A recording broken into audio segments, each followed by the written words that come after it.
Hey guys, it's Kevin again, my review for the Angry Birds Movie 2. And what the Angry Birds Movie 2 is essentially about is basically after the events of the first one, the birds and the pigs are very much the enemy in that way. They are constantly attacking each other. That is until there are new threats from this other island that's discovered called Eagle Island. There is this ice that keeps being thrown and things like that, and it is threatening both islands. And while Bird Island at first doesn't really think much of it, the Pig Island, and of course their leader Leonard, he convinces Red and a bunch of them to basically band together and help take them down. And basically from there we see these two basically have forced to work together and hopefully try to keep both of their islands from being completely destroyed, and that's really all I'm going to say. So, Angry Birds Movie 2, I was pretty much dreading this film. Look, I hadn't even seen the first one. Of course, I finally did watch it, but prior to this film, rather than a couple, other than a couple days ago, I did not really see the first one, and I was still really dreading the second one. It just looked really cringy and unnecessary. It didn't really seem like it was going to work very much at all here. I just wasn't really into the idea of this being a thing. Really didn't see how something like this could work, and it just didn't really seem like it was going to be something that was really all that good, especially considering that this year for animated movies has not really been the strongest. There's been a few, but a lot of them have fallen very flat. But I have to say, Angry Birds Movie 2 has to be one of the most surprising films of the entire year. This is legitimately a good movie, and that's not even like, I unironically enjoyed Angry Birds Movie 2. There's actually a lot to really like about this one, and we're just getting to right now, starting off with the voice cast. And look, the first one, that was a big standout. I think most of the voice cast did some really great work here, but here, most of them really do top their work, especially when it comes to Jason Sudeikis as Red. I liked him even more this time around. I liked him in the first one, but I feel like here he has a lot more going on. At this point, Red, he's still very cynical, but he feels a little bit more positive. He's a lot more admired than he was in the first one, and this calls for this shows a very different side of Red. We get to explore different sides of him here, a more beloved, more positive side that we just haven't really seen in the first movie, and Sudeikis does a really good job here. He actually does provide quite a lot of layers to Red, and I really did like what he ended up doing here for sure. You can tell he was having a lot of fun, and I mean, just like the first one, he was very much born to play this character, and I think he does a really good job here overall. But someone else who I think really got to step up their game in this film was Bill Hader as Leonard. I liked him in the first one, but, he played the role of someone who came across very charming and approachable, but really had a sinister agenda. Here, he has a lot more to do. You really do get to see how, although Leonard is a leader, he himself is not very strong and things like that, and I think he did a really good job overall. Just seeing him and Red, switching off positions overall was just a lot of fun, and I think he definitely was very good here for sure. But someone who I'm very happy to say is a great new addition is Rachel Bloom as a character of Silver. I was very worried about her. From the trailers, I thought she was going to be annoying, but she actually provides a lot in this film. She really is the brains of what's going on, but she also has a really great dynamic with Red, which I don't want to get into too much, but I thought she did a really good job. I really liked her in this film, and I do actually think this was a really good role for Bloom. She's someone who has such a bubbly personality in that way, and I love that she's doing roles like this. If she can continue doing animated roles like this, I think she'll be just fine in her career. I was a little bit worried at first, but I thought overall she did a really good job, and I really did like her here overall. In terms of the rest of the cast, though, I think everyone at least gets one standout moment. I really liked, of course, Danny McBride, just like I did in the first one. I think he has some really good stuff. Josh Gad, I thought, was a lot better in this one. Now, he still can be annoying at points. Chuck definitely does have those quirks to him that does irritate me, but he's a bit more toned down in this one. And I think he overall gave a better performance. They were going less for a more annoying version of Olaf and more of their own character, and I think they did that pretty well here. He still is annoying, but he's a bit more toned down, and it was tolerable. I can say that. It was tolerable, and I think he did a fairly good job here. Sterling K. Brown was a lot of fun as this new character, Gary. I really liked him here. Awkwafina I thought was pretty good. Peter Dinklage has a lot more to do in this one, and I mean, definitely he's not just the pissing eagle anymore. There's a lot more for him to do, and I thought he was a lot of fun. I definitely really did like him here. Leslie Jones, I did think did a good job here overall as the main villain. I thought she definitely was a lot of fun for sure. Tiffany Haddish, though, I wasn't really the biggest fan of. I thought this was, you know, Tiffany Haddish is a very on and off actress for me. Sometimes I like her, sometimes I think she's annoying. This is one of the cases where I just thought she was a little bit annoying. But other than that, I thought the cast here for the most part did a really good job. I felt like there was a lot more passion into this one for sure, and surprisingly, I think everyone really did up the ante in this one for sure.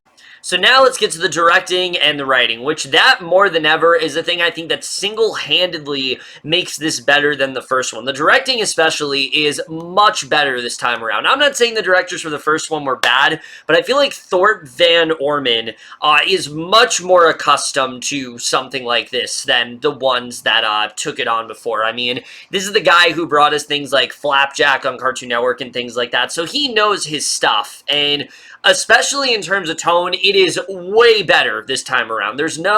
Sometimes there's like really kiddie humor and then there's sex jokes. No, this film knows what it is. It feels much more like it has a steady tone. It feels like it has more of a vision, and I think overall he did a really good job here. And a lot of the jokes actually do hit quite well. I was laughing more here than I really was expecting to.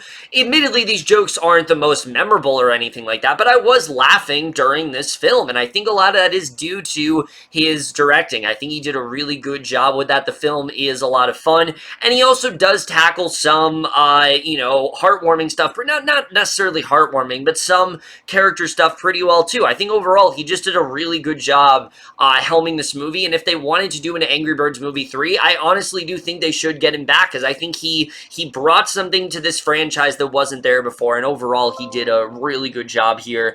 The writing here, though, I'm surprised is as good as it is, because there's 3 different writers for this film, but I actually thought the writing was pretty good here. The story itself is way more interesting this time around, mainly because it's not solely relying on just the app, you know, and the game that we all know, and that was the problem with the first movie, is that it thought that it could do that. It could, you know, find a way to tell us the story of like, oh, here are how the birds and the pigs, you know, went to war. But that story is not interesting because we knew exactly, you know, what was going to happen. This time around, we don't really know what's going to happen. It's kind of uncharted territory in that way, you know, this Eagle Island and things like that. That's something that we're not as used to. So I actually really do like that idea. And the idea of seeing these 2 team up actually does work quite well. I thought it was going to be very forced, but it actually does take a while for this to work out. Red is initially very skeptical about it. And once Leonard does get him on board, it does actually make sense why those 2 end up having to team up. But seeing them switch on and off, as I said, the banter between them, it's a lot of fun. You really do get to see how Red is, you know, he has a lot of, you know, his ego is very much getting in the way, but he also has this crippling anxiety that, you know, just because the fact that he's adored now, he's gonna do what he can to ruin it, and so because that he is doing whatever he can to maintain that leadership status, and Leonard, we see, is kind of threatening that. He very much is a leader as well, and then my other big flaw when it came to the writing is the villain here.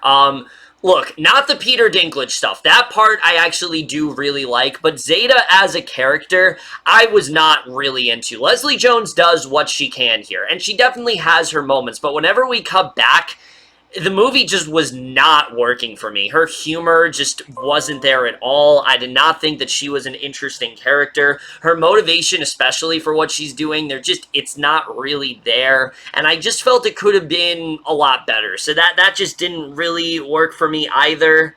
Also, while the humor does work for me, there are some points where I felt they relied on pop culture references just a little too much. There's a great scene, for example, where Bomb is trying to distract the guards in Eagle Island, things like that. And you think, okay, maybe he's going to play a song. He plays Baby Shark. He makes them sing Baby Shark, and it didn't feel natural. It didn't feel like, it felt like this could have been a scene where he picks any song, but they picked Baby Shark because, well, that's popular. And not all the moments are like that, but there were some moments in the movie where it felt like they were relying a little too much on, okay, what do kids really like? What are going to get kids, you know, really entertained in that way? And I can understand that, but I feel like a scene like that, it could have been played out with literally any other song. I don't really know why they needed Baby Shark. I wasn't as annoyed as the people in my audience were. I mean, I had these two guys behind me that were just like cringing the whole time when that happened, and I did think it was an enjoyable scene overall, but I just felt that the song choice, it just felt like they were relying on pop culture a little too much, and I think they could have done a better job with that overall. But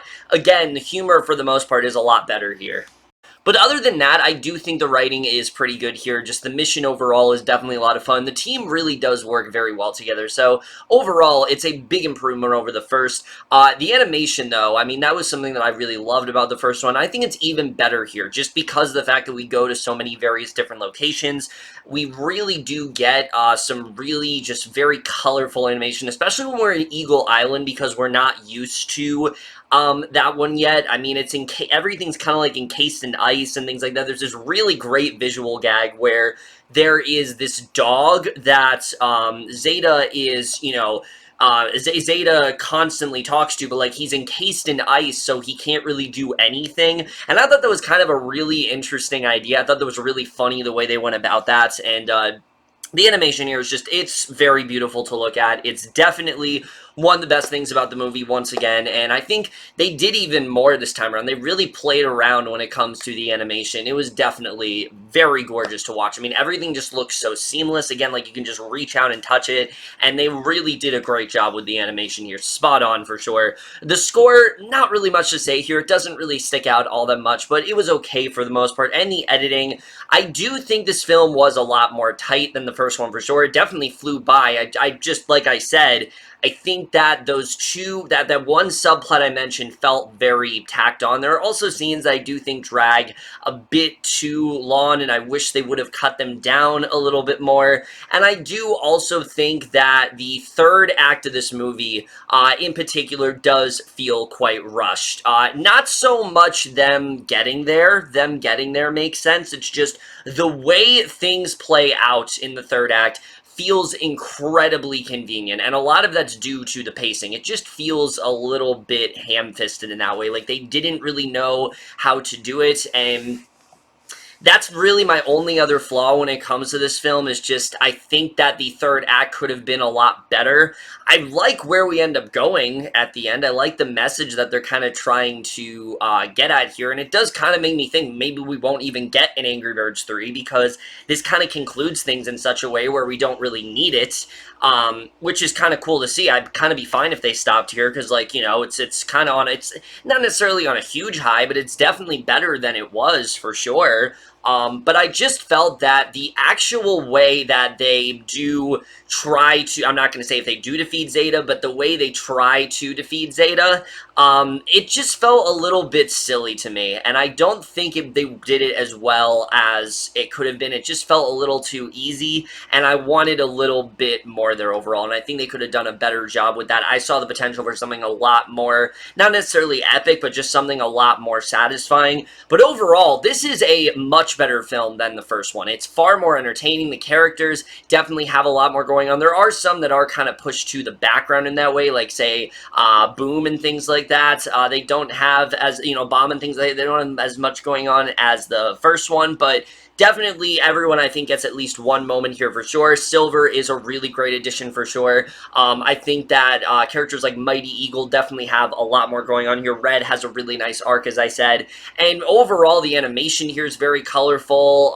It's much more entertaining. It's just overall what a sequel should do. It strays away from the app. It doesn't try to, you know, rely on that all that much. And because that they're able to tell a much better story here, that I did overall have a very good time with. It is heavily flawed for sure, and there are things that I think really could have been fixed, but this is much better than I really was expecting to be. I was going into this movie thinking I would say this is one of the most unnecessary films of the entire year, and honestly, I'm really glad that it exists because it showed that you can actually do this right. You can actually make these characters work, you know? You don't have to rely on an app to do so, and I think what we get here is one of the better video game films that I have seen in recent memory because it doesn't really feel like one in that sense, and I think they did a good job with that. So overall, I really did enjoy Angry Birds Movie 2 quite more than I expected. I am going to give Angry Birds Movie 2 overall a B-.